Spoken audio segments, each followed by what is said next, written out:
El imperio del mal y los amos del mundo. ¿Sabes por qué el dólar es la moneda global? Por un grandioso pacto internacional que se firmó en 1944. ¿Sabes qué son los petrodólares? Pues aquí no hay misterio. Todo el petróleo que se compra y se vende en el mundo debe ser negociado solo en dólares. ¿Pero quién diablos se impuso esto? Pues la mayor potencia mundial, Estados Unidos, cuando se dio cuenta que su economía iba a explotar a inicio de los 70, por culpa de ese pacto que ellos mismos propusieron al mundo en 1944. ¿Y qué tiene que ver el oro en toda esta historia? Pues históricamente el oro ha sido muy importante para las grandes potencias. Así, por ejemplo, desde hace varias décadas desde Estados Unidos nos vienen diciendo que en la base militar de Fort Knox se almacena gran parte de sus reservas de oro, así como la de otros países y de organizaciones de todo el mundo que les han confiado su oro. Pero son pocas las personas que han logrado entrar aquí, con decir que solo 2 presidentes de esta nación han pisado estas bodegas, Roosevelt y Truman. En el mundo corre el rumor de que la cantidad de oro que se guarda aquí es mucho menor de lo que dicen tener registrado. Si esto es cierto, Estados Unidos, país que tiene la mayor deuda externa del mundo, no tiene salvación.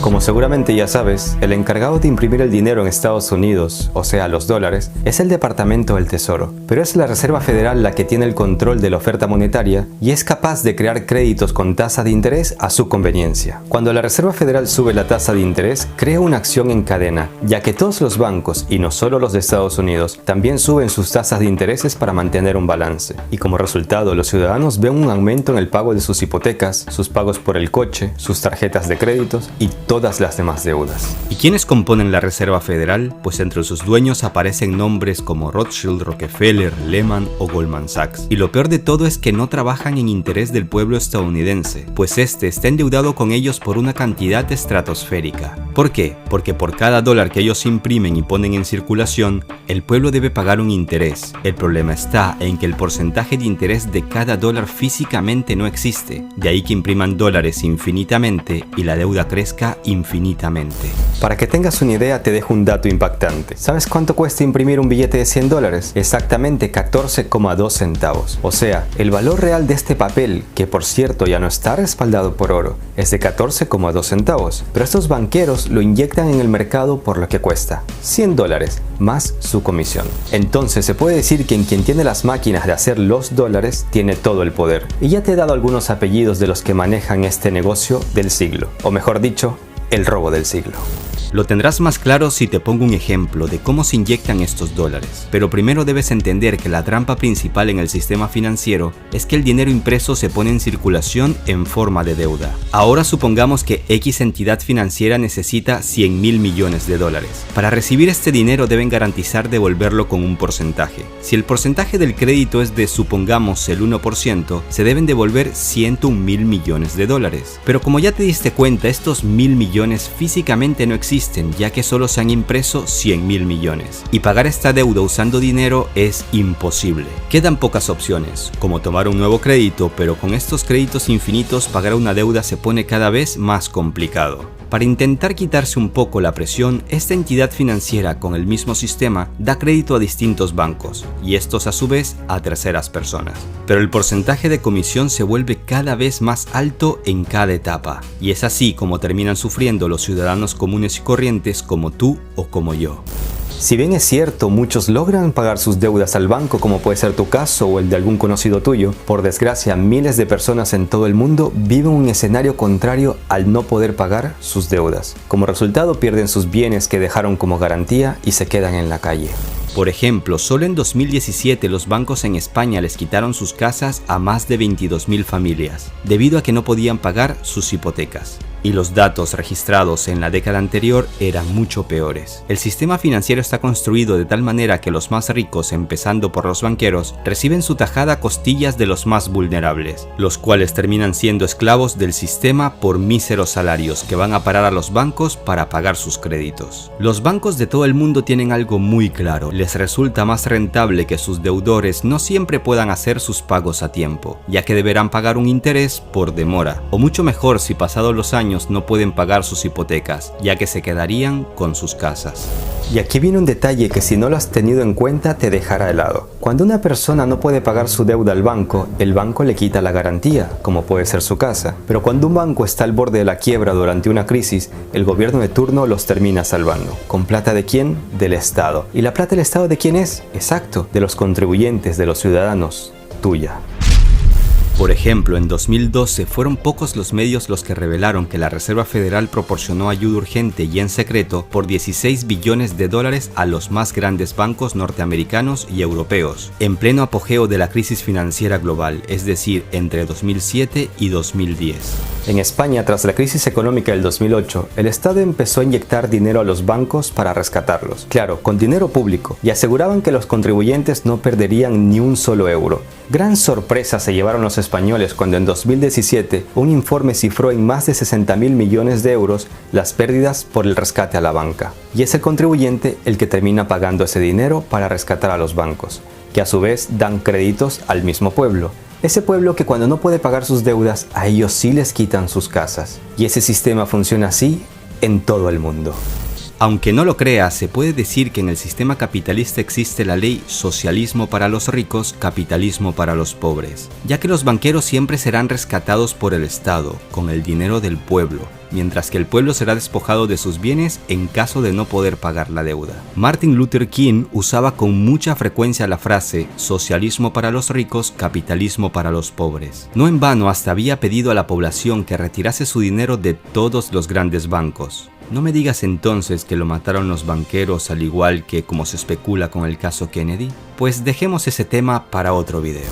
Lo que sí te puedo decir a ciencia cierta es que a estas alturas estoy completamente convencido de que el sistema financiero global se pudo haber construido de otra manera. Aunque ha habido personas que intentaron cambiar este sistema, pero ellos han terminado 3 metros bajo tierra o en la cárcel. Pero este tema lo dejo para otro capítulo. No te vayas, que lo más impactante está por venir. ¿Cómo Estados Unidos se adueñó del mundo con el dólar? En 1944, mientras el mundo era un caos y se llevaban a cabo las últimas sangrientas batallas de la Segunda Guerra Mundial, Estados Unidos surgía como la economía más fuerte del mundo. Los Estados Unidos no estaban sufriendo las destrucciones de la Segunda Guerra Mundial, tenían una industria manufacturera poderosa y sus arcas se enriquecían vendiendo armas y prestando dinero a los combatientes aliados. Al ser la mayor potencia mundial y una de las pocas naciones poco afectadas por la guerra, estaba en posición de ganar más que cualquier otro país con la liberalización del comercio mundial. Se estimaba que la vuelta a la paz traería una depresión como la de los años 30 debido a la vuelta de los soldados de todos los países participantes de la guerra al mercado de trabajo, y la producción bélica estadounidense se estancaría. La guerra no había acabado y Estados Unidos ya sabía cómo enriquecerse más a expensas de los que más sufrieron durante la guerra. Se trata de la creación de un acuerdo que garantizara la prosperidad de Estados Unidos para las siguientes décadas. Fue así como a mediados de 1944, cuando la Segunda Guerra Mundial no había acabado, se reunieron unos 730 delegados de 44 países en territorio estadounidense, en concreto en Bretton Woods, a fin de definir el futuro financiero del mundo. No en vano las resoluciones monetarias que se firmaron ahí se conocen mundialmente como Acuerdos de Bretton Woods. La historia de este acuerdo es bastante interesante y muestra la astucia de Estados Unidos. La mayoría de los participantes de esta conferencia eran países que todavía eran colonias europeas y cuyos representantes no velaban por los intereses de sus pueblos, y países latinoamericanos cuyos gobernantes cumplían lo que desde Washington se les dictaba. Por otro lado, los países aliados de la Unión Soviética que participaron no ratificaron luego los acuerdos, ya que era un notable y descarado acuerdo a beneficio de Estados Unidos. Para que te hagas una idea, en los acuerdos se decidió la creación del Banco Mundial y del Fondo Monetario Internacional, usando el dólar estadounidense como moneda de referencia internacional. También se adoptó un patrón oro en el que Estados Unidos debía mantener el precio del oro en $35 por onza y se concedió la facultad de cambiar dólares por oro a ese precio sin restricciones ni limitaciones. Al mantenerse fijo el precio de una moneda, el dólar, los demás países deberían fijar el precio de sus monedas con relación a esta. Sonaban muy bonitas las palabras de Estados Unidos, ya que convenció al mundo de que el dólar no era solo un papel, puesto que podían cambiarlo por oro en cualquier momento. Gracias a los acuerdos de Bretton Woods, el dólar ganó su estatus mundial, y por eso desde entonces en casi todos los intercambios monetarios de importaciones y exportaciones a nivel mundial se usa el dólar. ¿Y quién sale ganando? La Reserva Federal, por supuesto. Pero eso no es todo, amigos, ya que Estados Unidos estaba a punto de traicionar a todo el mundo con una decisión atroz. ¿Quieres saber de qué se trata? Pues allá vamos.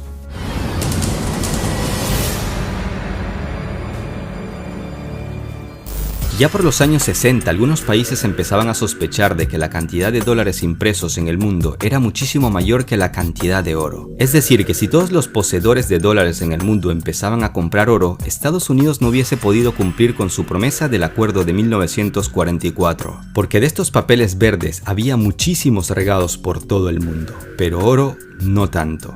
Y algunos países como Francia empezaron a cambiar sus millones de dólares por oro, y su ejemplo lo empezaban a seguir otras naciones europeas. A principios de los 70 en Washington intuía que algo grave estaba a punto de pasar. Estados Unidos estaba empantanado en la guerra con Vietnam y el mundo ya se había dado cuenta de que el dólar estaba sobrevalorado. Desde Washington necesitaban una solución, de inmediato. En mayo de 1971 Nixon se reunió con el rey Faisal de Arabia Saudita, donde intentó desarrollar alianzas para salvar su cabeza.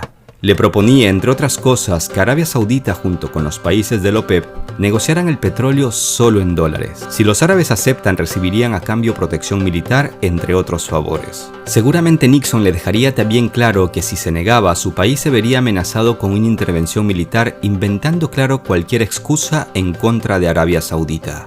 El plan de cómo podían bombardear a los árabes ya lo tenían preparado y se reveló muchos años más tarde. Aunque el rey Faisal no se mostró tan flexible según se puede ver en su cara durante los encuentros con la prensa, Nixon sabía que tenía un as bajo la manga porque tenía claro que tarde o temprano los árabes terminarían cediendo a sus exigencias. En agosto de ese año, en 1971, Nixon anuncia al mundo que temporalmente abandonaba los tratados de Bretton Woods y que por lo tanto ya no se podía comprar oro con dólares. A raíz de esta decisión, por primera vez en la historia las divisas de todo el mundo carecían de respaldo alguno. En 1974 las cosas a Estados Unidos no le salían tan bien como lo tenía planeado. El rey árabe no terminaba de ceder y para variar los países de Medio Oriente le impusieron un embargo petrolero a Estados Unidos como venganza por la ayuda militar de Estados Unidos a Israel en la guerra de Yom Kippur, un conflicto bélico librado por la coalición de países árabes contra Israel. La inflación se disparó, el mercado de valores se derrumbó y la economía de Estados Unidos cayó en picado. El dólar estaba a punto de morir. Entonces Nixon hizo una gira por Oriente Medio y se encontró otra vez con el rey, donde seguramente le dejó claro cuán poderoso era militarmente, y en un tono más elevado le exigió seguir vendiéndoles petróleo, instar a los países petroleros a vender el crudo solo en dólares, e invertir miles de millones de dólares cada año en bonos estadounidenses. Y a cambio ellos les proporcionarían a los sauditas apoyo militar y logístico. En realidad el rey se había mostrado reacio a todas las amenazas, pero a estas alturas ya sabemos el camino que eligió Arabia Saudita. Si bien a principios de los 70 el dólar ya no estaba respaldado por oro, el trato con Arabia Saudita le iba a dar cuantiosas ganancias hasta el día de hoy. Fue así como la economía de Estados Unidos se salvó y cómo por esas fechas nació lo que hoy conocemos como petrodólar. Es decir, todo el petróleo que se compra y se vende en el mundo debe ser comercializado solo en dólares. Cuando tú compras con tu tarjeta en el exterior, ya sea por internet o en tus viajes, el banco te cobra una comisión. Es pequeña, pasa desapercibida, pero Estados Unidos logró que su moneda, el dólar, sea usada en todo el mundo para casi todas las transacciones de importaciones y exportaciones. Y por cada transacción, que como sabes se hace en dólar, se cobra una comisión, también pequeña, pero cuando hablamos de billones de dólares, esa transacción ya no es tan insignificante. A lo largo de este siglo, algunos líderes como Saddam o Gaddafi han intentado plantarle cara al dólar y empezar a negociar en el comercio exterior con otra moneda. Y ya sabemos dónde han terminado. Maduro ha intentado hacer lo mismo y lo cierto es que Venezuela está siendo demonizada por desafiar a Estados Unidos y el dólar. Estados Unidos abusa de sus sanciones a Rusia, China, Irán, Venezuela, justamente porque tiene todo el poder financiero mundial, pero las cosas están cambiando. Putin y Xi Jinping están en pleno desarrollo de un mecanismo financiero internacional que sea capaz de burlar todas las sanciones de Estados Unidos, así como el congelamiento de sus cuentas en el exterior. Rusia y China no son ni Irak, ni Libia, ni Venezuela, ni Corea del Norte. Tienen estrategia política, comercial y además tienen un ejército muy fuerte. En el siglo XVIII, Mayer Amschel Rothschild, un banquero alemán de origen judío que fue fundador de la famosa dinastía Rothschild, ya empezaba a tener ideas de cómo podía manejar al mundo entero a sus anchas. Y fue él quien con sus ideas puso las bases para manipularnos. Denme el control del suministro de dinero de una nación y no me importará quién escriba sus leyes, decía. Una barbaridad que con los años se volvió una realidad. Los banqueros en Estados Unidos tenían claro que debían crear una estructura o un banco privado que imprimiera dinero para luego darle al gobierno como préstamo con un porcentaje de interés, o sea, a crédito. Una tarea nada sencilla, no en vano en Estados Unidos les tomó más de un siglo darle forma a este complicadísimo planteamiento. Ahora debemos ubicarnos a inicios del siglo XX, el cual estuvo marcado por una sucesión de pánicos financieros y el peor ocurrió luego del terremoto de San Francisco en 1906. En 1907, en medio de un pánico que había puesto al borde del colapso al sistema financiero de Estados Unidos, John Morgan, sí, el fundador de lo que hoy es una de las empresas financieras más influyentes del mundo, la JP Morgan, convocó a los 120 mayores financieros de Nueva York en la biblioteca de su mansión. Fue ahí donde se empezó a tejer el macabro plan que dura hasta nuestros días. 3 años más tarde, en 1910, un grupo de políticos y economistas más reducido se volvió a reunir en secreto. El objetivo era terminar de diseñar un sistema bancario central. Y así llegamos hasta 1913, cuando las ideas originales de Mayer Amschel Rothschild toman forma por completo. Y es que el 23 de diciembre de ese año, cuando muchos funcionarios en Estados Unidos descansaban por las fiestas navideñas, se presentó la Reserva Federal. El mismo presidente, Woodrow Wilson, quien tenía una colusión con los banqueros que financiaron su campaña electoral, fue el encargado de promulgar la Ley de la Reserva Federal. Después él mismo reconocería su error. Soy el hombre más infeliz. Sin quererlo he arruinado a mi país. Una nación industrial está controlada por un sistema de créditos. El crecimiento de la nación está en manos de un puñado de hombres, de banqueros. Hemos llegado a ser uno de los gobiernos más controlados y dominados del mundo civilizado. Desde entonces, Estados Unidos y el mundo nunca más volvieron a hacer lo mismo, ya que los más ricos y poderosos, no solo de Estados Unidos, se vienen beneficiando a costa del pueblo. Lo que hoy en día conocemos como Reserva Federal era en realidad el tercer intento de crear una institución de ese tipo que fracasaron por detalles que no se tuvieron en cuenta en décadas pasadas. Por ejemplo, se dieron cuenta de la gran importancia que tenía el control de la opinión pública. ¿Y qué fue lo que hicieron? Ya todos sabemos la influencia de las religiones en el mundo, por lo que para mantener al pueblo adormecido y no agravar el nerviosismo popular, los banqueros pidieron a algunas iglesias protestantes y cristianas de que en los oficios religiosos del domingo incluyeran sermones de índole optimista y pacífica. Ya fuera por la intercesión del Altísimo o por las buenas obras de los banqueros, la gente debía tener plena confianza en las decisiones del gobierno. Otro detalle que tuvieron en cuenta fue el nombre, la llamaron Reserva Federal, a fin de que el pueblo no piense que es un banco privado y al escuchar federal supusieran que le pertenece al gobierno, pero nada más lejos de la realidad. La Gran Depresión de 1930 fue una prueba en la que para la mayoría de los economistas e historiadores la Reserva Federal fracasó. Tras el famoso Martes Negro en 1929, la Reserva Federal era la única que podía haber evitado una caída en cadena de los bancos, pero hizo todo lo contrario. En pocas palabras, se puede decir que la Reserva Federal es la institución que controla la impresión de los dólares para un cartel privado de bancos, cuyas ganancias aumentan en la medida que aumentan los intereses. Y la clave está en que imprimen dólares baratos, a unos 10 centavos, y los revenden caros, 1, 5, 10, 20, 50 o 100 dólares, más la comisión. Como te contaba en la primera parte, hasta 1944 estos billetes verdes se usaban casi solo en Estados Unidos. Pero tras la firma del Tratado de Bretton Woods, el dólar literalmente empezó a dominar el mundo viéndonos la cara de tontos a todos nosotros. Hasta que un país dijo basta. La jugada maestra de Francia contra Estados Unidos. Como ya sabemos ahora, el dólar estaba respaldado mundialmente por el oro desde 1944, pero en 1955 inicia la guerra de Vietnam, y Estados Unidos imprimía y enviaba al exterior miles de millones de dólares para financiar esta guerra. Ya por los años 60 algunos empezaban a sospechar que la cantidad de dólares impresos en el mundo era muchísimo mayor que la cantidad de oro existente. Es decir, que si todos los poseedores de dólares en el mundo empezaban a comprar oro, Estados Unidos no hubiese podido cumplir con su promesa del acuerdo de 1944, porque de estos papeles verdes había muchísimos en el mundo, pero oro no tanto. Y en 1965 empieza el caos para Estados Unidos, pero primero déjame contarte algunos datos importantes para que lo entiendas a la perfección. Francia fue el primer país que tomó un crédito del FMI en 1947. Su ejemplo lo siguieron otros países europeos. Como resultado, los países del viejo continente tenían en sus manos dólares con mucho peso en el mundo, mientras que sus propias monedas iban perdiendo su valor. La inflación y la subida de los precios en los siguientes años empezaron a ser el principal problema de los países europeos. Fue así como decidieron empezar a hacer más fuertes sus propias monedas. Se llevaron a cabo reformas monetarias en Bélgica, Austria, Francia, Holanda, Dinamarca, Noruega y Finlandia. Como resultado, sus monedas empezaron a recuperarse y estos países empezaron a deshacerse de los billetes verdes impresos con los rostros de los presidentes de Estados Unidos. Los líderes europeos se preguntaban, ¿y ahora qué hacer con los dólares? Esta guerra contra el dólar empezó el 4 de febrero de 1965.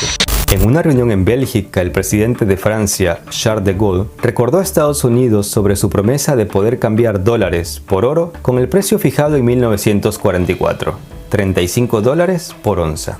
Estados Unidos, por su parte, y muy educadamente le recordó que los socios de la OTAN no se comportan de esa manera, y Francia lo amenazó con salirse de la OTAN. En marzo de 1965 llega a Nueva York un barco con bandera francesa con una carga inusual.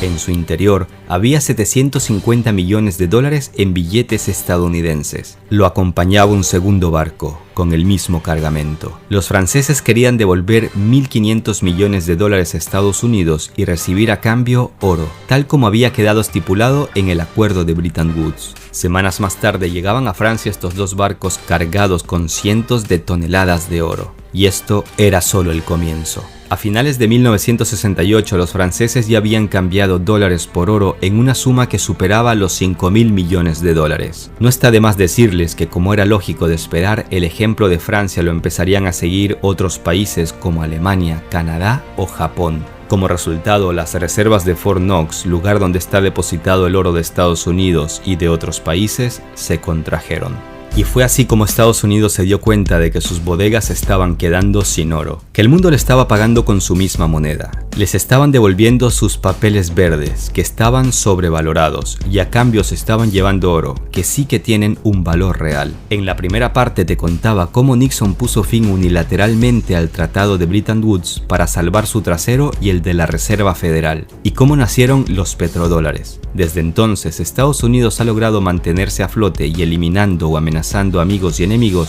que, como Francia, le pueden poner la soga al cuello. Para entender esos detalles debes ver la primera parte de esta serie. El enlace te lo dejo en la descripción. Los bancos siempre salen ganando y tú perdiendo.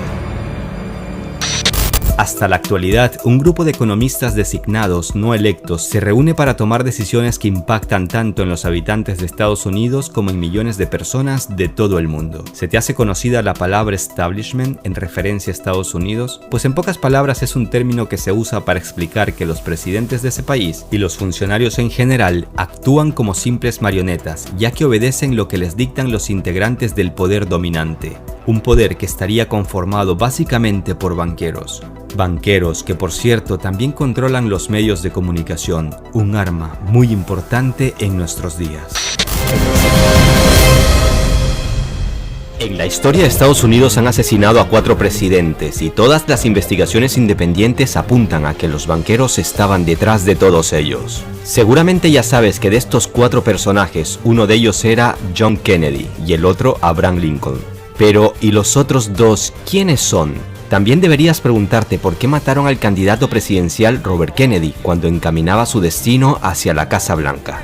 No te vayas, que ahora te doy detalles basados en hechos y datos que corroboran todo lo que digo. Y te quedará claro por qué asesinaron a John Kennedy, un caso que hasta el día de hoy supuestamente no está resuelto. Pero antes de esto pregúntate, si el establishment de Estados Unidos ha sido capaz de matar a 4 presidentes y al menos a un candidato presidencial, ¿entonces también son capaces de matar a líderes de otros países? La respuesta es que no solo son capaces de esto, es que ya lo han hecho en numerosas ocasiones. ¿Quieres saber por qué? En breve te lo cuento, pero te adelanto que otra vez las investigaciones independientes apuntan a la élite financiera de Estados Unidos. El imperio del mal y los amos del mundo. El vil asesinato de Abraham Lincoln.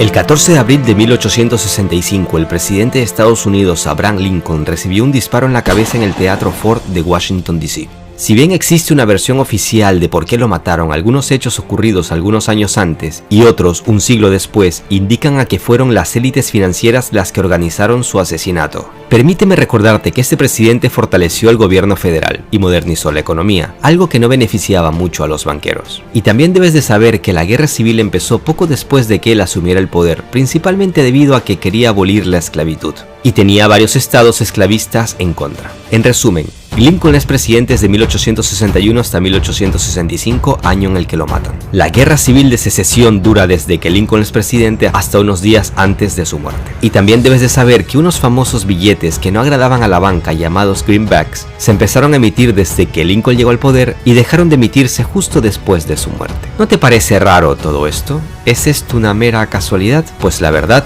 no. Te lo explico. En realidad, el 14 de abril de 1865, el día que mataron a Lincoln, los ciudadanos de Estados Unidos tenían motivos de sobra para sentirse libres y satisfechos, ya que días antes los opositores empezaban a rendir ante el ejército de Estados Unidos. La versión oficial asegura que el autor de este atentado, el actor John Wilkes Booth, lo asesinó porque no estaba de acuerdo con el fin de la guerra y quería reunir tropas para que siguieran la lucha, pero lo cierto es que era un simple peón de la banca. Para entenderlo tenemos que hablar de estos famosos billetes greenbacks. Lincoln quería una moneda libre de intereses y totalmente en manos del Estado, y no de banqueros privados. Sus asperezas con la banca, sumadas a la guerra civil, lo llevaron a crear esta moneda, que aunque no estaba respaldada ni por oro ni por plata, en pocos años logró convertirse en una moneda muy fuerte. Si bien estos billetes sufrieron varias caídas durante la guerra, se empezó a recuperar rápidamente cuando los opositores empezaron a rendirse. Y si ya era una moneda fuerte, entonces, ¿por qué dejaron de emitirla tan solo meses después de que lo mataran? Pues es fácil entenderlo. La bala Lincoln era un claro mensaje para sus sucesores. Como veremos más adelante, el caso John Kennedy tiene muchos parecidos con la muerte de Lincoln, ya que también se enfrentó a la élite financiera y por desgracia también terminó con un disparo en la cabeza. Pero para contarte el caso Kennedy, primero debes entender el caso Lincoln y luego sacar tus propias conclusiones. Lincoln había logrado con estos billetes algo parecido a aquello por lo que lucharon otros presidentes como Andrew Jackson, o sea, oponerse al monopolio de la banca y lograr que sea el Estado el que tenga el control sobre el dinero. No en vano a Andrew Jackson, sí, el mismo que aparece en los billetes de $20, también intentaron matarlo unos 30 años antes que Lincoln, pero fallaron. ¿Por qué quisieron matarlo? Básicamente porque fue el que inició lo que se conoce como guerra bancaria, y fue, atención, el único presidente en toda la historia de Estados Unidos que logró pagar toda la deuda nacional. No en vano, de él se habla como el presidente que mató a la banca. Sin embargo, cuando dejó el poder, los banqueros volvieron a adueñarse del país. Para que lo entiendas mejor, permíteme contarte una analogía. Un doctor para ganar dinero necesita que por desgracia la gente se enferme. Y si no hay enfermos, no hay trabajo. Y si no hay trabajo, no ganan dinero. Y los bancos, al igual que los doctores, también necesitan sus enfermos. O sea, deudores, a quienes cobrarles sus intereses. Y si no hay deudores, no hay ganancias. Lo mismo pasa con los países. Las entidades financieras necesitan que siempre estén endeudados. ¿Nunca te has preguntado por qué Estados Unidos, la mayor potencia mundial, es el país que tiene la mayor deuda externa del mundo? En la primera parte te conté algunos datos importantes sobre la Reserva Federal.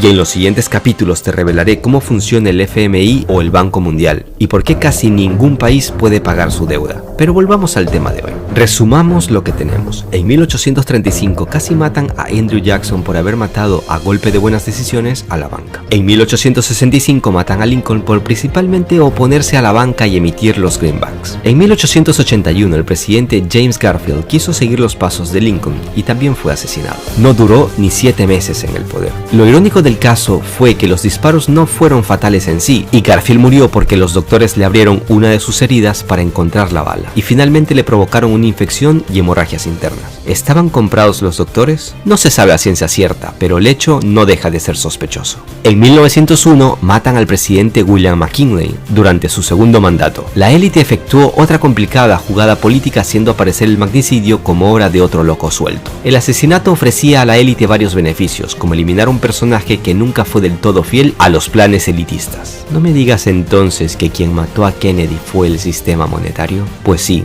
y los motivos fueron básicamente los mismos. Pero déjame presentarte la mística orden 11-11-0 y el fragmento de uno de sus discursos donde denuncia a las sociedades secretas que gobernaban en ese entonces no solo Estados Unidos como en el siglo XIX, sino ya el mundo entero, tal y como te lo conté en la primera parte de esta serie. No te vayas, que ahora viene lo más impactante.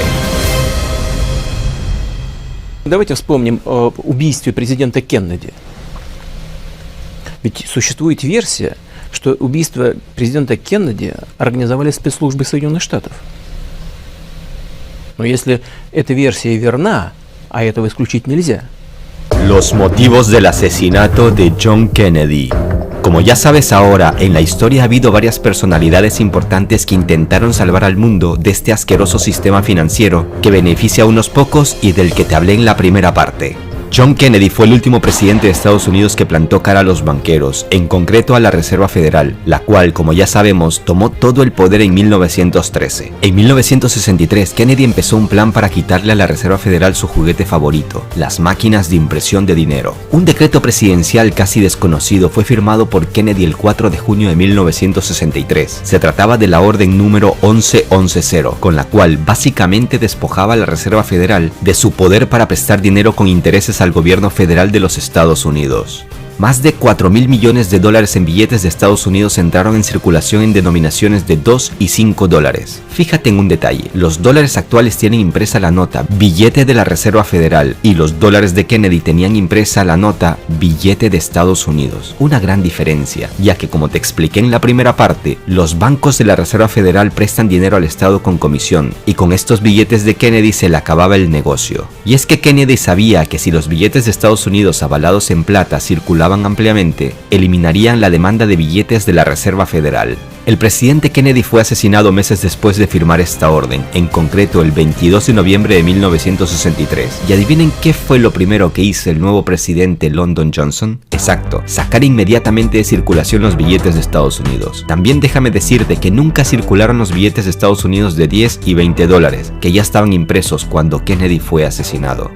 Lo curioso es que esta orden del Ejecutivo nunca se ha derogado o enmendado por cualquier orden del Ejecutivo subsiguiente. En pocas palabras, esta orden aún es válida. Quizás el asesinato de John Kennedy fue una advertencia a todos los futuros presidentes para que no interfieran en el control privado de la Reserva Federal sobre la creación de dinero. Como ya sabemos, después de Kennedy no ha habido ningún presidente que intentara plantarle cara a los banqueros. Tal parece que presidentes como Nixon, Reagan, Bush padre, Clinton, George Bush, Obama sabían con certeza que el que no conoce su historia está obligado a repetirla. Bueno, en realidad Robert Kennedy parece que tenía la intención de seguir la obra de su hermano John, pero lo mataron en plena campaña presidencial justo en el momento en que empezaba a ganar terreno a sus oponentes. Pero hay un detalle del que todavía no hemos hablado. Se trata de uno de los discursos más emblemáticos de Kennedy en 1961, donde denunciaba las sociedades secretas. Te dejo un fragmento, escúchalo y te sorprenderás. Ladies and gentlemen, I want to talk about our common responsibilities in the face of a common danger. The very word secrecy is repugnant in a free and open society, and we are, as a people, inherently and historically opposed to secret societies, to secret oaths, and to secret proceedings. And there is very grave danger that an announced need for increased security will be seized upon by those anxious to expand its meaning to the very limits of official censorship and concealment. For we are opposed around the world by a monolithic and ruthless conspiracy that relies primarily on covert means for expanding its sphere of influence, on infiltration instead of invasion, on subversion instead of elections, on intimidation instead of free choice, on guerrillas by night instead of armies by day. It is a system which has conscripted vast human and material resources into the building of a tightly knit, highly efficient machine that combines military, diplomatic, intelligence, economic, scientific, and political operations. Its preparations are concealed, not published. Its mistakes are buried, not headlined. Its dissenters are silenced, not praised.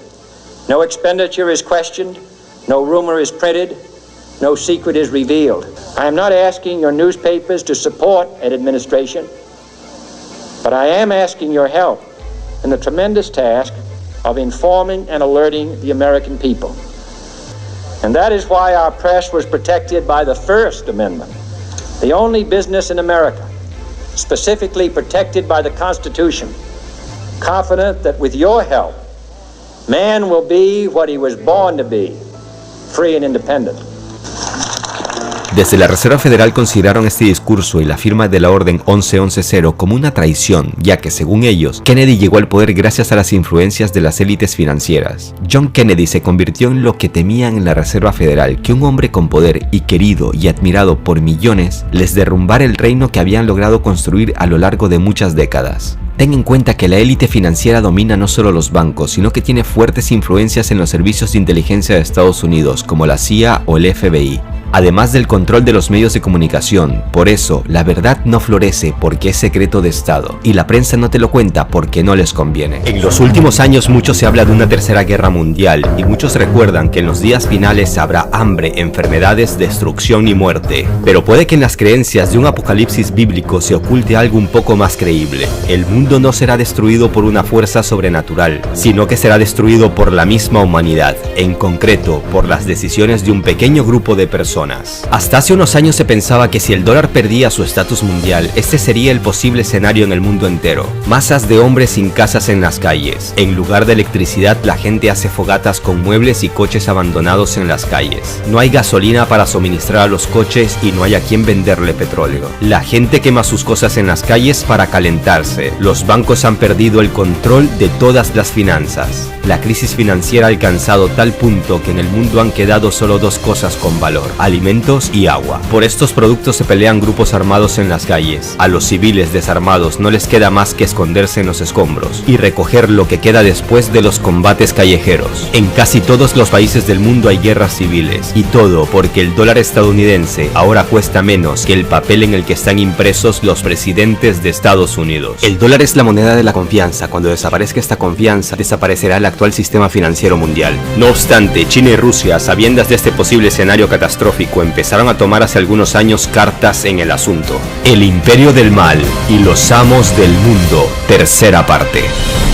Independientemente de tu ideología política, quiero que analices los hechos de forma objetiva. ¿Qué opinas del sistema de gobierno de Arabia Saudita, un país donde las mujeres casi que no valen nada? Un país donde se violan los derechos humanos no solo cada día, sino a cada hora, y que además es un país monárquico nada democrático. Entonces, si Estados Unidos se proclama defensor de los derechos humanos y amante de las democracias, ¿por qué no le lleva democracia a este país? ¿Qué diferencia tiene el rey árabe Salman bin Abdulaziz con Saddam Hussein, quien fue líder de Irak y cuyo país en la actualidad se encuentra en un caos gracias a las tropas de Estados Unidos? ¿Recuerda su juicio y cómo lo mataron? Exacto, lo condenaron a la horca. El por qué Estados Unidos no invade Arabia Saudita te lo conté en la primera parte, por el acuerdo de los petrodólares. Y ahora te refresco la memoria del por qué mataron a Hussein y a Gaddafi, pero te adelanto un dato: la hegemonía del dólar empezaba a estar en peligro gracias a estos dos líderes de Oriente Medio.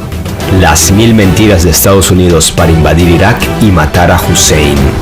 Una de las causas por las que el mundo aún desea el dólar es debido a que para comprar o vender petróleo es necesario negociar con dólares estadounidenses. Sin embargo, Irak, uno de los países con las mayores reservas de petróleo del mundo, el 6 de noviembre del año 2000, anuncia al mundo que empieza a negociar su petróleo ya no en dólares, sino en euros. La fuerte depreciación desde entonces del dólar con relación al euro significaba que Irak obtenía unos buenos beneficios al cambiar la moneda de sus reservas y de sus transacciones. George Bush y su gobierno tenían motivos de sobra para preguntarse muy seriamente: ¿qué pasaría si la OPEP, la Organización de Países Exportadores de Petróleo, se pasa a negociar repentinamente al euro? Y la respuesta era muy sencilla: se desatarían todos los demonios del infierno al perder el dólar su estatus mundial. Con esta respuesta, la siguiente pregunta que se hacían en Washington era: ¿qué hacer? Pese a todos los esfuerzos de Estados Unidos de seguir influenciando con su poder en Irak, concluyeron que la guerra era el único paso para no perder su hegemonía mundial. En julio del 2002, Europa celebraba que su moneda, el euro, superaba el valor del dólar debido en gran medida a la desaceleración económica y los escándalos financieros que habían estado debilitando al dólar y a los mercados bursátiles de Estados Unidos. El pánico se apoderaba de Wall Street y de la Casa Blanca. Había que tomar medidas concretas, de inmediato. En septiembre del 2002, el vicepresidente de Estados Unidos, Dick Cheney, afirma: Nosotros sabemos con absoluta certeza que Saddam Hussein está usando un sistema para adquirir el equipo necesario para enriquecer uranio y construir armas nucleares. Irak posee armas biológicas y químicas. Pero esto de las armas de destrucción masiva de Irak era solo una de las 1000 mentiras de Estados Unidos para invadir este país. Y así, en marzo del 2003, Estados Unidos invade Irak y una de las primeras medidas económicas tomadas fue la de volver a convertir todas esas transacciones de euros a dólares. En junio de ese mismo año, Estados Unidos logró mantener el mercado con el dólar como moneda principal en los negocios de petróleo. Hussein fue juzgado y condenado a la horca en 2006. Pero Saddam Hussein no fue el único en enfrentarse al dólar. El siguiente caso no deja de ser menos impactante. No te vayas, quédate con nosotros. El otro líder que hizo temblar la economía de Estados Unidos.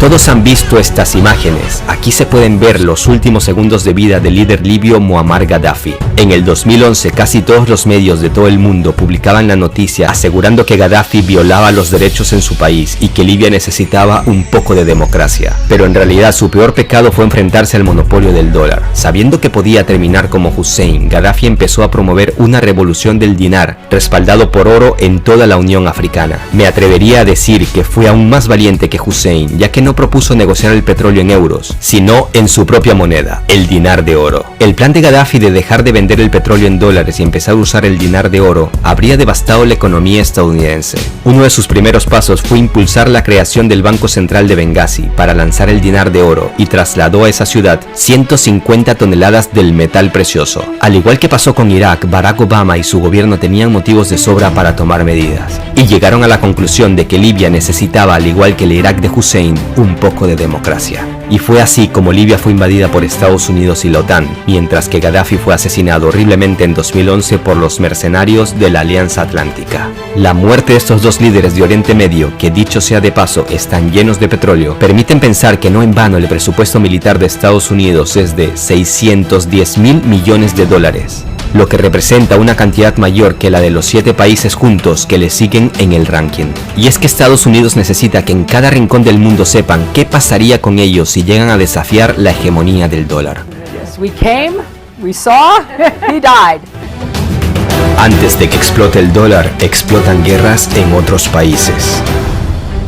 La crisis financiera del 2008 se desató debido al colapso de la burbuja inmobiliaria en Estados Unidos, contagiando al sistema financiero estadounidense y teniendo como consecuencia después una profunda crisis económica a escala internacional. Los expertos de todo el mundo se debatían en una duda: ¿se desplomaría el dólar o no? Pero cuando esta moneda estaba a punto de caer, aparecían de la nada protestas con tintes de revoluciones en distintos países del planeta. Se contabilizaron miles de muertos y cientos de inmuebles destrozados. ¿Cómo benefician estas revoluciones a Estados Unidos? Pues primero desvían la atención mundial mientras ganan tiempo para recuperarse, y segundo, estas revoluciones terminan afectando la economía de estos países y por el contrario la estadounidense empieza a recuperarse. En el 2012 los expertos de todo el mundo otra vez coincidían que el dólar estaba a punto de explotar, pero cuando parecía que esta burbuja explotaría y se llevaría por los suelos el imperio estadounidense, la explosión ocurrió en otro continente, concretamente en Siria. Así fue como empezó la guerra más sangrienta de los últimos años, la guerra civil en Siria. En la actualidad, el país está convertido en ruinas. ¿A qué está dispuesto Estados Unidos para salvar el dólar? Mira estas imágenes que dieron la vuelta al mundo en 2014. En ellas se puede ver a la secretaria adjunta de Estados Unidos para Asuntos Europeos, Victoria Nuland, repartiendo galletas y pan en plena revuelta en Ucrania. 2 meses después, ella misma reconocía que Estados Unidos había gastado $5.000 millones para llevar la democracia a Ucrania. Ahora miren cómo el candidato a la presidencia y senador John McCain graba y toma fotos a los revolucionarios ucranianos. Que esta revolución se dirigía desde Washington no era un secreto para nadie. Por cierto, ¿se imaginan a Putin o algún político ruso participando de revueltas en otros países, como en las marchas independentistas en Cataluña o en protestas en Estados Unidos? Si lo hiciera, no me imagino lo que publicarían los medios occidentales. Pero sigamos, ¿para qué necesita Estados Unidos tener influencias en Ucrania? Miren el mapa. Ucrania es un puente entre Rusia y Europa. En 2013, casi la mitad del gas que la empresa rusa Gazprom exportó a Europa atravesaron la red de gasoductos ucranianos. Estados Unidos necesitaba cerrar la llave y la revolución en 2014 lo logró. Cuando el dólar caiga a los países que no estén preparados, supongamos Europa, no les quedará otra opción que literalmente robar a los países más débiles. Empezará una guerra abierta por los recursos naturales, petróleo, agua, gas, leña, alimentos. Y esta guerra de una u otra forma tocará las tierras rusas, un país lleno de recursos de todo tipo. Todas estas guerras, revoluciones y revueltas que han estado ocurriendo en los últimos años, parece que han sido nada más que unos ejercicios militares a gran escala, en campos de batallas reales. Según algunos analistas, todo parece indicar que nos queda poco tiempo para vivir con las comodidades en las que vivimos en la actualidad. No obstante, yo soy más optimista y espero que, por ejemplo, Rusia no caiga en la provocación y se desate la Tercera Guerra Mundial. La Tercera Guerra Mundial es inevitable, aseguran los expertos. Y algo me dice que solo un ejército fuerte puede salvar a nuestro país de la desaparición. Nuestro ejército fuerte. El Fondo Monetario Internacional fue diseñado en 1944 a fin de garantizar la estabilidad del sistema monetario internacional después de la Segunda Guerra Mundial. Se suponía que el FMI daría estabilidad económica a los países, pero desde entonces se ha demostrado que su tarea ha sido enriquecer a las corporaciones y banqueros, para los cuales ellos trabajan, y adueñarse con mucha astucia de los recursos naturales del país al que supuestamente ayudan. A finales de la década de 1980, un país europeo logró pagar su multimillonaria deuda al FMI y a otros prestamistas occidentales. Como resultado, su líder fue juzgado en dudosas condiciones y fusilado junto a su esposa. Tras haber pagado todos los préstamos y haberse instaurado el salvador capitalismo, en la actualidad la deuda de esta nación supera los 100.000 millones de dólares. Y es uno de los países más pobres del bloque europeo, eso sin contar cómo las corporaciones extranjeras han estado saqueando todos sus recursos. En el mundo de los créditos existe una regla no escrita. Los banqueros la conocen perfectamente. Es mejor si tu cliente no puede pagar el crédito en los plazos y fechas establecidos, ya que en este caso el banquero o el prestamista tienen derecho a quedarse con la garantía. Y la garantía es, digamos, mucho más sabrosa que ese dinero con porcentaje que puede recibir si el deudor paga el crédito según estaba establecido. ¿Aún eres testigo de cómo las empresas extranjeras hacen y deshacen en tu país? ¿Privatizan los recursos y se los llevan casi que regalados?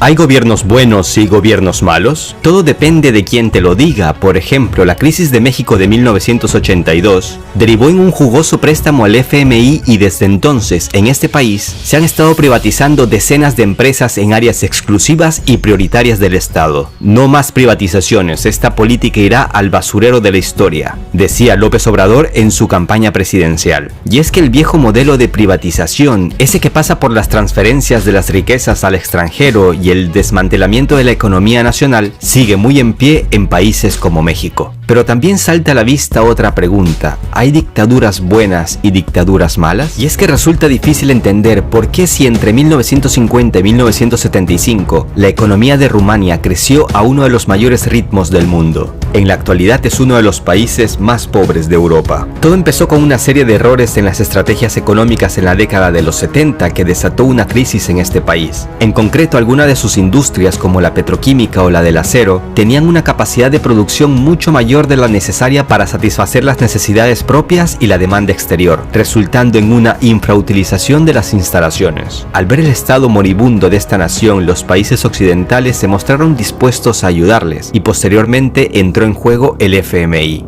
A mediados de los años 80, la deuda de Rumania a organizaciones financieras occidentales alcanzaba los 22.000 millones de dólares, y al entender que cada vez se metían en una situación más complicada, el líder de Rumania, Nicolae Ceausescu, llamémosle dictador si se quiere, entendió que necesitaba tomar medidas. Entre tantos problemas se sumaba el hecho de que su gran amigo, la Unión Soviética, a cargo de Gorbachev, había empezado una reforma económica conocida comúnmente como perestroika. Rumania estaba en una encrucijada. Y fue así como el líder rumano decidió pagar todas sus deudas lo más rápido posible y a cualquier precio. Y el precio que pagaron los rumanos fue una época de austeridad extrema. Debido a que la producción agrícola e industrial del país se exportaba en su gran mayoría, el resultado fue la escasez de comida, energía y medicamentos, que provocó que la vida diaria de muchos rumanos fuera una lucha por la supervivencia. Pero estas medidas de austeridad extrema dieron sus frutos en un corto periodo, ya que el país empezó a pagar su deuda externa a una velocidad inesperada, y a Occidente esto no le gustó. Fue entonces como Estados Unidos empezó a cambiarle las reglas del juego en el comercio exterior. Y aunque desde el FMI decían que Rumania era un montón de basura, lo cierto es que en estos años este país era para ellos una máquina de ganar dinero. En mayo de 1989 Rumania pudo pagar por completo los 22.000 millones de dólares que tenían como deuda. En teoría los prestamistas debían estar contentos, pero no. En el mundo de los créditos existe una regla no escrita. Los banqueros la conocen perfectamente. Es mejor si tu cliente no puede pagar el crédito en los plazos y fechas establecidos, ya que en este caso el banquero o el prestamista tienen derecho a quedarse con la garantía, y la garantía es, digamos, mucho más sabrosa. Y la principal y jugosa garantía rumana para sus prestamistas occidentales era Rasía Montana, un maravilloso lugar que es considerado el mayor depósito de oro en Europa. Las élites financieras veían cómo la gallina de los huevos de oro se les fumaba al ver cómo Rumania terminaba de pagar hasta su último centavo de deuda. Había que tomar medidas, de inmediato. No te vayas, que ahora viene el desenlace de esta triste historia. Todos los detalles de la muerte de uno de los últimos dictadores de Europa todavía permanecen en secreto. La revolución rumana se inició en diciembre de 1989 con una serie de conflictos y enfrentamientos que en tan pocos días llevaron a Ceausescu a refugiarse a las afueras de la capital junto a su esposa. Pero en el coche en el que iban de repente se acabó la gasolina y en ese momento fue detenido. Posteriormente hubo un juicio en dudosas condiciones que apenas duró 3 horas. Y aunque las acusaciones no eran tan convincentes, se le condenó a muerte junto a su esposa. Fueron fusilados durante una fría Navidad el 25 de diciembre de 1989. Solo te dejo un dato, fue acusado de un genocidio de 60.000 personas, pero lo cierto es que esta cifra se había exagerado hasta 600 veces por motivos propagandísticos. La gran diferencia entre 100 muertos y 60.000 es evidente. Pinochet, por ejemplo, disfrutó a sus anchas y murió bajo arresto domiciliario y con más de 300 cargos penales pendientes. Para mí es evidente la causa del asesinato de Ceausescu. No tenía nada que ver con algún tipo de ideología o por su política. Se trató de una sentencia de muerte por su iniciativa de salirse del camino de esta bancocracia mundial. En la actualidad, Rumania es uno de los países más pobres de Europa y su deuda supera los 100.000 millones de dólares. El capitalismo ha triunfado en este país y los corruptos que llegan al poder han llenado sus bolsillos hasta la saciedad. Se puede afirmar que Rumania se ha quedado por mucho tiempo, si es que no es para siempre, en una deuda que la mantendrá sumida en la pobreza y en problemas financieros. Pero, ¿en serio no hay manera de plantarle cara al sistema financiero mundial? Parece que sí lo hay, y un gran ejemplo es un pequeño país vecino de Rumania, Hungría. Te cuento en pocas palabras lo que ha hecho este país para que te sirva de ejemplo. No te vayas, que como siempre lo más interesante queda para el final. Hungría en el 2008 entró en una crisis de la que no veía otra salida más que endeudarse con el FMI y recibió un enorme crédito, pero claro, con una serie de condiciones que no beneficiaban directamente a su pueblo. 2 años más tarde la economía del país prácticamente estaba en manos de corporaciones extranjeras. El 60-70% del PIB era producido por empresas que estaban regidas por capital extranjero, en su totalidad o casi por completo. El 80% del sector bancario de Hungría pertenecía al capital extranjero. Y si hasta hace poco Hungría era un país agrario, tras la crisis empezó a depender de la importación de productos alimenticios. Pero esto empezó a cambiar cuando Viktor Orbán llegó al poder. Una de las primeras medidas fue quitarle autonomía al Banco Central, algo que no agradó mucho a la élite financiera mundial. Hungría rechazó tomar nuevos créditos y empezó a orientarse en los recursos nacionales para levantar al país. Y entonces entendió que su país puede zafarse de los fuertes abrazos occidentales a los que estaba sometido si miraba hacia otro lado, hacia Rusia. Desde que este hombre llegó al poder ha exhibido su amistad con Putin mientras recibe críticas desde el seno de la Unión Europea. Pero las críticas es lo que menos importa si sabes que vas por el buen camino. En 2013 Hungría hace lo inesperado, cierra la oficina del FMI en Budapest. Teniendo en cuenta que el acuerdo financiero con el FMI está a punto de ser completado, hemos llegado a la conclusión de que no es necesario mantener la oficina de representación residente del fondo en Budapest, señalaba el director del Banco Central de Hungría. En marzo de 2016, Hungría pagó toda su deuda y empezaron a celebrar lo que llamaron una independencia financiera. Pero si ha pagado sus deudas y el país se recupera económicamente, ¿por qué ha recibido críticas desde Estados Unidos o desde la Comisión Europea? Pues todo parece demostrar que estos líderes están de parte de la banca y solo buscan mantener ese status quo en el mundo. Pero ahora vayámonos un poco más cerca, terminemos este video con algo más familiar. Hablemos de Argentina, una nación que acaba de endeudarse hasta la coronilla con el FMI, pese a su triste pasado de deudas con este organismo. Basta con pronunciar estas siglas en el centro de Buenos Aires para poner más que nerviosos a los que sufrieron las medidas impuestas por el fondo en el pasado. Te dejo un cortísimo fragmento que he tomado de un reportaje de la cadena RT. Estamos hablando de un Fondo Monetario Internacional muy distinto al que conocimos hace 20 años. El fondo ha aprendido de las lecciones del pasado, así como todos lo hemos hecho, y es un fondo muy distinto. ¿Realmente el FMI cambió?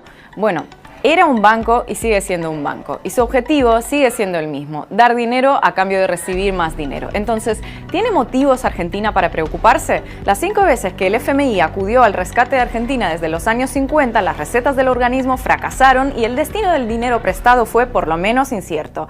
En el año 58, el acuerdo con el FMI desembocó en una fuerte devaluación y caída del PIB. En los 70, el régimen militar recibió otro préstamo que se tradujo en hiperinflación desbocada. Y en 2001, durante una fuerte crisis económica, Argentina volvió a acudir al fondo. ¿Recuerdan cómo acabó?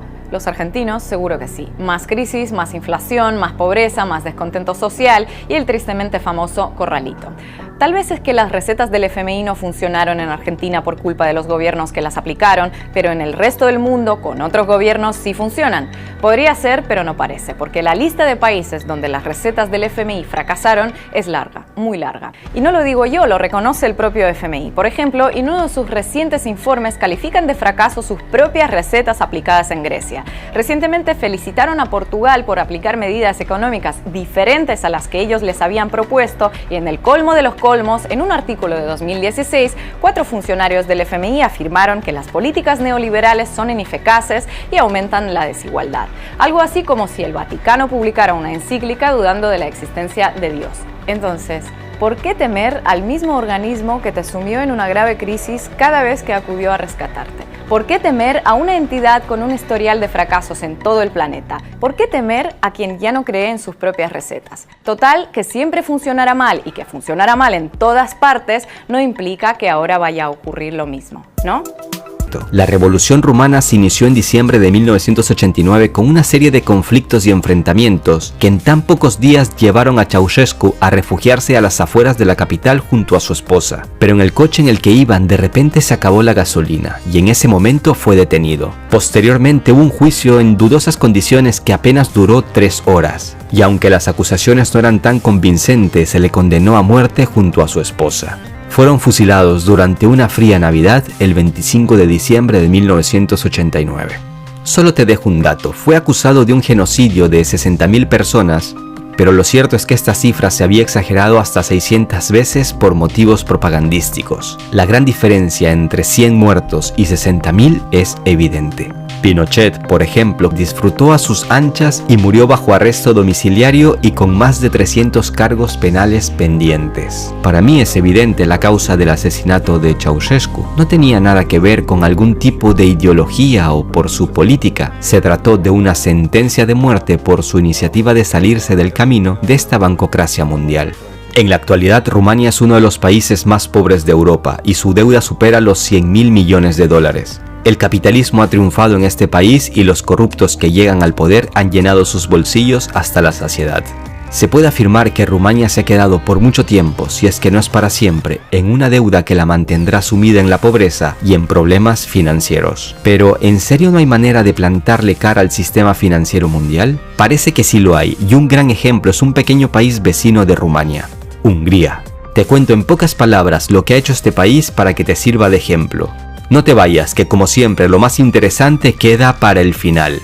Hungría en el 2008 entró en una crisis de la que no veía otra salida más que endeudarse con el FMI y recibió un enorme crédito, pero claro, con una serie de condiciones que no beneficiaban directamente a su pueblo. 2 años más tarde, la economía del país prácticamente estaba en manos de corporaciones extranjeras. El 60-70% del PIB era producido por empresas que estaban regidas por capital extranjero, en su totalidad o casi por completo. El 80% del sector bancario de Hungría pertenecía al capital extranjero. Y si hasta hace poco Hungría Hungría era un país agrario, tras la crisis empezó a depender de la importación de productos alimenticios. Pero esto empezó a cambiar cuando Viktor Orbán llegó al poder. Una de las primeras medidas fue quitarle autonomía al Banco Central, algo que no agradó mucho a la élite financiera mundial. Hungría rechazó tomar nuevos créditos y empezó a orientarse en los recursos nacionales para levantar al país. Y entonces entendió que su país puede zafarse de los fuertes abrazos occidentales a los que estaba sometido si miraba hacia otro lado, hacia Rusia. Desde que este hombre llegó al poder ha exhibido su amistad con Putin mientras recibe críticas desde el seno de la Unión Europea. Pero las críticas es lo que menos importa si sabes que vas por el buen camino. En 2013, Hungría hace lo inesperado. Cierra la oficina del FMI en Budapest. Teniendo en cuenta que el acuerdo financiero con el FMI está a punto de ser completado, hemos llegado a la conclusión de que no es necesario mantener la oficina de representación residente del fondo en Budapest, señalaba el director del Banco Central de Hungría. En marzo de 2016, Hungría pagó toda su deuda y empezaron a celebrar lo que llamaron una independencia financiera. Pero si ha pagado sus deudas y el país se recupera económicamente, ¿por qué ha recibido críticas desde Estados Unidos o desde la Comisión Europea? Pues todo parece demostrar que estos líderes están de parte de la banca y solo buscan mantener ese status quo en el mundo. Pero ahora vayámonos un poco más cerca, terminemos este video con algo más familiar. Hablemos de Argentina, una nación que acaba de endeudarse hasta la coronilla con el FMI, pese a su triste pasado de deudas con este organismo. Basta con pronunciar estas siglas en el centro de Buenos Aires para poner más que nerviosos a los que sufrieron las medidas impuestas por el fondo en el pasado. Te dejo un cortísimo fragmento que he tomado de un reportaje de la cadena RT. Estamos hablando de un Fondo Monetario Internacional muy distinto al que conocimos hace 20 años. El fondo ha aprendido de las lecciones del pasado, así como todos lo hemos hecho, y es un fondo muy distinto. ¿Realmente el FMI cambió? Bueno, era un banco y sigue siendo un banco. Y su objetivo sigue siendo el mismo, dar dinero a cambio de recibir más dinero. Entonces, ¿tiene motivos Argentina para preocuparse? Las 5 veces que el FMI acudió al rescate de Argentina desde los años 50, las recetas del organismo fracasaron y el destino del dinero prestado fue por lo menos incierto. En el año 58, el acuerdo con el FMI desembocó en una fuerte devaluación y caída del PIB. En los 70, el régimen militar recibió otro préstamo que se tradujo en hiperinflación desbocada. Y en 2001, durante una fuerte crisis económica, Argentina volvió a acudir al fondo. ¿Recuerdan cómo acabó? Los argentinos seguro que sí. Más crisis, más inflación, más pobreza, más descontento social y el tristemente famoso corralito. Tal vez es que las recetas del FMI no funcionaron en Argentina por culpa de los gobiernos que las aplicaron, pero en el resto del mundo, con otros gobiernos, sí funcionan. Podría ser, pero no parece, porque la lista de países donde las recetas del FMI fracasaron es larga, muy larga. Y no lo digo yo, lo reconoce el propio FMI. Por ejemplo, en uno de sus recientes informes califican de fracaso sus propias recetas aplicadas en Grecia. Recientemente felicitaron a Portugal por aplicar medidas económicas diferentes a las que ellos les habían propuesto y en el colmo de los colmos, en un artículo de 2016, 4 funcionarios del FMI afirmaron que las políticas neoliberales son ineficaces y aumentan la desigualdad. Algo así como si el Vaticano publicara una encíclica dudando de la existencia de Dios. Entonces, ¿por qué temer al mismo organismo que te sumió en una grave crisis cada vez que acudió a rescatarte? ¿Por qué temer a una entidad con un historial de fracasos en todo el planeta? ¿Por qué temer a quien ya no cree en sus propias recetas? Total, que siempre funcionará mal y que funcionará mal en todas partes no implica que ahora vaya a ocurrir lo mismo, ¿no? Muchos expertos concuerdan que la actual política arancelaria de Estados Unidos está dirigida a proteger al dólar, moneda que está totalmente sobrevalorada. La estrategia de Washington para abordar este problema es aislar a sus enemigos con la ayuda de sus aliados, y es ahí donde muchos expertos afirman que Europa se está equivocando al estar haciendo demasiado caso a Estados Unidos y apoyando las sanciones contra Rusia, por ejemplo. El mundo necesita una potencia como Estados Unidos y nosotros necesitamos una potencia. Lo que nosotros no necesitamos es que constantemente se metan en nuestros asuntos e intenten enseñarnos cómo debemos vivir. Tampoco necesitamos que impidan a Europa construir buenas relaciones con nosotros.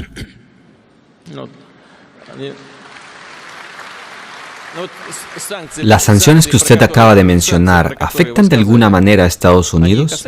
Claro que no, a ellos les importa un bledo estas sanciones, ya que no les afectan en lo más mínimo. Pero a Europa sí les afectan. A Estados Unidos no les afectan. Es un efecto cero. Pero los estadounidenses ordenan a los europeos aguantar la crisis. ¿Por qué ellos toleran esas órdenes? Yo no lo entiendo. Pero si quieren sufrir, pues que sufran. Mateo, ¿por qué ustedes sufren penurias? Bueno, ahora Mateo quizás nos explicará por qué acatan las órdenes de Estados Unidos. Pero esto de las sanciones pronto cambiará. Te recuerdo que Rusia y China hicieron de la paciencia su mejor arma para debilitar a su enemigo. Y estos son algunos de los puntos claves que van logrando hasta el momento. China y Rusia han estado comprando cientos y cientos de toneladas de oro. China lidera con diferencia el mercado de la refinería petrolera y el de las telecomunicaciones. Invierten en innovación y en crear nuevos productos para el mercado. Rusia y China emplearán un nuevo sistema de pago para no usar dólares y esquivar sanciones de Estados Unidos. El pacto se basa en aumentar el uso de rublos y yuanes en su comercio bilateral e internacional para reducir la dependencia del dólar y evitar las sanciones de Estados Unidos dirigidas a las transacciones financieras. China y Rusia pretenden lanzar un nuevo sistema transfronterizo que permita los pagos directos en las monedas de cada país. Para llevar a cabo ese plan, Moscú y Pekín negocian permitir el uso de la tarjeta Mir de Rusia en China y de la tarjeta de crédito china UnionPay en territorio ruso. Cabe destacar que la UnionPay china es la tercera red de pago más grande por el valor de transacciones procesadas, detrás de Visa y Mastercard. Imagina que todos los países BRICS empiecen a usarla, estamos hablando del 42% de la población mundial. Se estima que China y Rusia empezarán a negociar y crearán una moneda paralela al dólar estadounidense y un sistema paralelo al SWIFT, y saldrán del mercado de divisas corrupto y de los tipos de interés. En pocas palabras, China y Rusia y los otros países del BRICS se han estado preparando para una nueva era posterior a la hegemonía del dólar estadounidense.